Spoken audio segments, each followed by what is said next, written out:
Hey everyone, welcome to another HBCU conversation here on HBCU Game Day. Glad to be joined today by Paul Bryant. He is the athletic director at Edward Waters College in Jacksonville, getting ready to make that splash into the SIAC. And man, Mr. Bryant, you talk about splashes. I mean, this whole spring, my inbox has been, press release. Edward Waters breaking ground, 3D renderings, buildings. Man, I don't know if anybody has more buzz from a capital improvement standpoint, which is a big part of the game, than Edward Waters does this year. From what you can tell us, what is the secret sauce about 2020 and Edward Waters?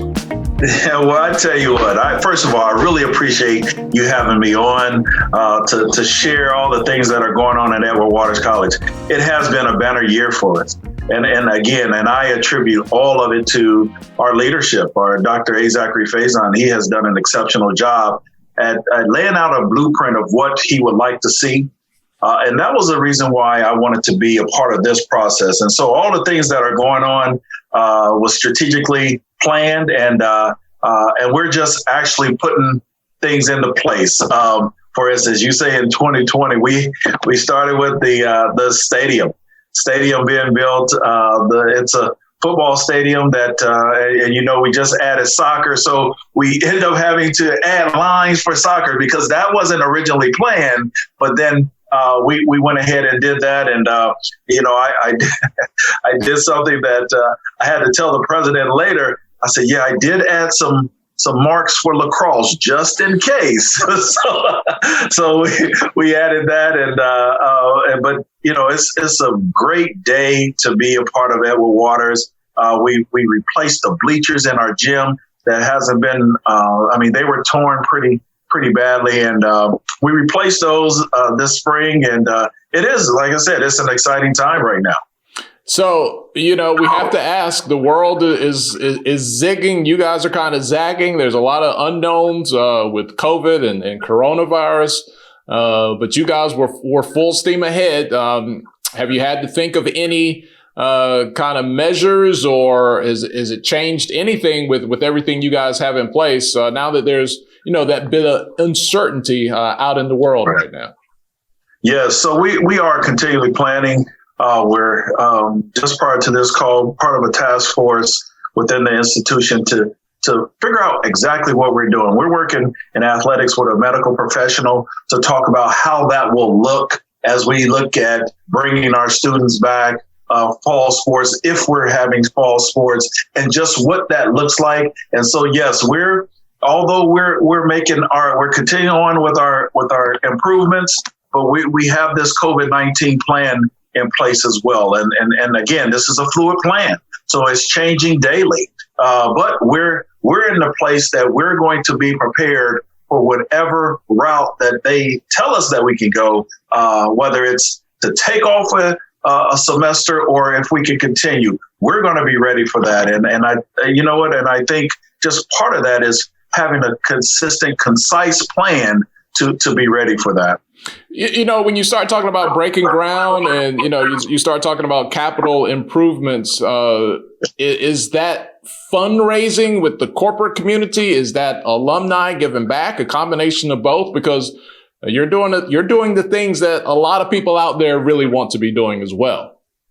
Yes, it's a combination of both. And with the city of Jacksonville, they have truly assisted us in making this plan happen. And so not only are we doing the stadium, but we're doing our dorms, our Tiger Landing, which is a very, very good, big, robust plan that we've had for our dorms. The city has stepped in to assist us, and we've been very grateful for all that they've done to assist us in getting those projects together. But it's not just athletics, it's across the board. And if it wasn't for our alums or the city of Jacksonville, I don't think that we would be here. Well, what is the impact in the community that Edward Waters has there in Jacksonville? How important is the college and the institution to the surrounding community and the city at large? Yeah, it's a major part of this community. It has been here. We're the oldest private institution in the state of Florida, and Edward Waters is a is a key to the success of Jacksonville. And it has been stated by our political pundits and everything. And in our town gown has been so strong. Our community really embraces Edward Waters College. And at the field, we're going to have a community track where our town folk can come and walk the track. And that was a part of the agreement with the city so that we could, in our community, we have a high rate of diabetes, a high rate of obesity. And so now we're able to address some of the health issues just by offering a walking track around our stadium. But it's so important to the Jacksonville community. I like to have these conversations where we can educate and engage our fans. You have worked at several institutions as an athletic director, most recently at Grambling State. You've been in the SIAC before at Stillman. So you've been a few places, NAIA, Division II, Division I, state schools, private schools. What are the challenges and what makes it a little bit easier sometimes being at a private school as opposed to a state institution? It's political. The using the funds, and I say political, that using the funds, when you're at a state institution, there are certain things that you have to go by no matter what. Prime example, if I were to put in a new weight room, if I were at a state institution, get 3 bids and that sort of thing. At a private institution, you don't typically have to do that. But other than that, and the institutions that I've been at, the only difference has been the budget. And I say that at every level, whether it's I've worked at the junior college level all the way up to Division I. We're all doing the same thing. It's just the budget that controls what we do and how we do it. But our goals are still the same. For us at Edward Waters, my goal has always been staying student-centered. So every decision we make, we stay student-centered. So when you're staying student-centered, you never make a bad decision. And so, again, I think that has been the only change, only difference in working at public and private. We're talking with Paul Bryant. He's the AD at Edward Waters College in Jacksonville, Florida, headed to the SIAC this year. You guys are ready to come in the SIAC, not through the back door. You guys are ready to kick the front door in, bringing all the news, all the hype along with you. This is a big year for you guys. Yeah. So I love to talk about that. What we're doing now is really, we got an invitation, and it was a unanimous invitation by the President Council of the SIAC to join the conference. What we've been doing since I've been here is really assessing whether the SIAC or the GCAC is best for Edward Waters College. So it is an assessment.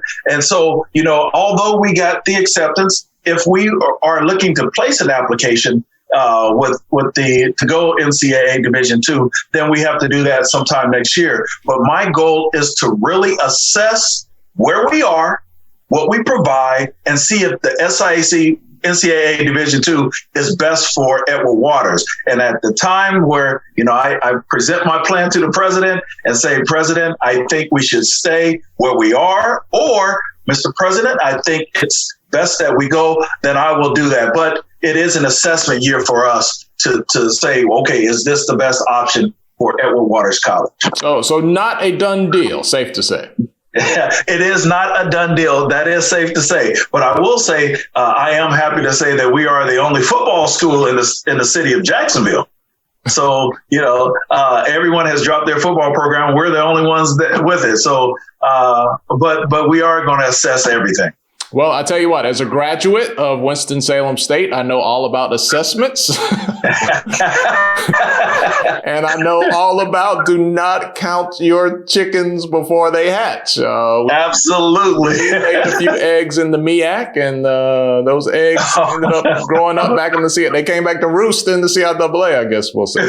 Right. So forgive me for getting a little bit ahead of myself there. No, that's great. But you know what? Again, it's one of those things that we're going to look at it holistically and see if this is the best fit. And what we're going to do, I can assure you this, we will do what's best for Edward Waters College. That's for sure.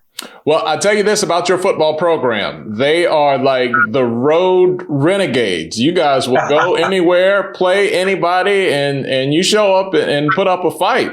So that's a tough bunch that you have out there, a resilient group of young men and coaches. Absolutely. Coach Ruffin has done a good job at with the resources that he has. He has done an exceptional job with showing up. Now, I'm putting a little bit more pressure there. Like, I like to show up and put up a fight, but I want to win. I want to win that fight. And so there are some things that we're putting in place there so that our football team can be successful, for all of our sports can be successful. I said, you know what, if I give you all the resources that you need to be successful, then at the end of the day, I cannot not want to be successful when you have everything. When you don't have everything that you need, then it's hard for me to say, I need you to be more successful than what you are. You know, it's interesting about Black college basketball, especially in the NAIA. Look, I have seen Xavier of New Orleans. I've seen Tougaloo. I've seen Talladega. They can beat any D2 school out there, and I've seen them do it. I was so shocked at the quality and level of play that's in the NAIA. And on the flip side, you can see the same thing. I've seen great Division II teams. You're like, man, they could beat kids in the MEAC and kids in the SWAC. Football, there's so much, it's a different ball game. It's different numbers, but man, I would really love for the world to see more NAIA basketball. It is really quality action if you get a chance to take it in. Absolutely. It is a quality action. And I've had the opportunity. I played NAIA in college, and I've always said that the talent level is some people just don't get the opportunity. And so they take opportunity. Let's say Scottie Pippen. We're watching The Last Dance. Scottie Pippen played NAIA ball, and look at him. But there are many, many other student athletes like Scottie, but they just don't get the opportunity. Fred Summers, our men's basketball coach, has done an exceptional job at finding talent and really honing the talent and making it fit his system. Our women's basketball coach, Charmaine Wilson, has done the same thing. And so if you get a chance, NAIA basketball is exciting. It's exciting, and there's quality players there. Quality players. Yeah, and look, folks, I'm not blowing smoke because Paul Bryant is on the Zoom. I've been to these games. Look, it might be smaller gyms, smaller crowds. Those boys and girls, too, don't forget the women, they can play. They can. They can flat out play. And so I encourage everyone, if you have an NAIA school in your area, go watch them play. You will be totally surprised at the level of play that they're playing at. And look, there's kids on these teams. They might have started out at a Power 5 school or some of the big schools, and for whatever reason, they seem to find a home in the NAIA. Not the entire squad, but several, and it works out well, and they love it where they are. You're exactly right. I always say, make the big time where you are, and that's what a lot of the young men and young women they may have had aspirations, but they come here and do it so well and make things happen for their institution at the NAIA level. Speaking with Paul Bryant here from Edward Waters College, what do you enjoy most? We said it earlier. You've been an AD at several HBCU institutions. What is the most rewarding part of your job? Seeing the success of our student athletes, and that's seeing their gratitude for the things that we're giving them and offering them. Of course, seeing them walk across that stage, get that degree, but more importantly, seeing them come back and give back. That has been so rewarding, and to say how the school has impacted their lives and through athletics, that has been the most rewarding for me. That's why, as they say, that keep getting you up for work. That's what gets me to work, and just to see the gratitude and to see a young man, a young lady start out with absolutely nothing, a bare bone. And then by the time they matriculate to be a senior, they're really the young men and young women that we knew that they could be, but they had no clue that they could.